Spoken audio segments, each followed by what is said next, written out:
একুশে আইন সুকুমার রায়। শিব ঠাকুরের আপন দেশে আইন কানুন সর্বনেশে, কেউ যদি যায় পিছলে পড়ে, ফায়দা এসে পাকড়ে ধরে। কাজীর কাছে হয় বিচার, 21 টাকা দণ্ড তার। সে তাই সন্ধে ছটার আগে, হাসতে হলে টিকিট লাগে। হাসলে পরে বিন টিকিটে দমদমাদম লাগিয়ে পিঠে। কোঠাল এসে নৈশ ঝাড়ে, 21 টাকা হাঁচিয়ে মারে।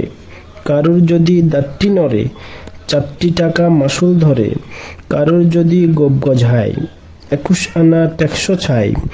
কুচিয়ে পিঠে গুজিয়ে ঘাড়, সেলাম টোকাই 21 ভার। চলতে গিয়ে কেউ যদি চাই, এদিক ওদিক ডাইনে বাই। রাজার কাছে খবর ছোটে, পল্টনেরা লাফিয়ে উঠে। দুপুরে রোদে ঘামিয়ে তাই, 21 হাতা জল গেলায়। যেসব লোকে পদ্য লেখে, তাদের ধরে খাঁচায় রেখে। কানের কাছে নানান সুরে, নমতা শোনায় 100 উড়ে। সামনে রেখে মুদির খাতা, হিসেব কষায় 21 পাতা। হঠাৎ সেথায় রাত দুপুরে, নাক ডাকলে ঘুমের ঘোরে। অমনিতেরে মাথায় ঘষে, গোবর গুলে বেলের কষে। 21টি পাক গড়িয়ে তাকে, 21 ঘন্টা ঝুলিয়ে রাখে।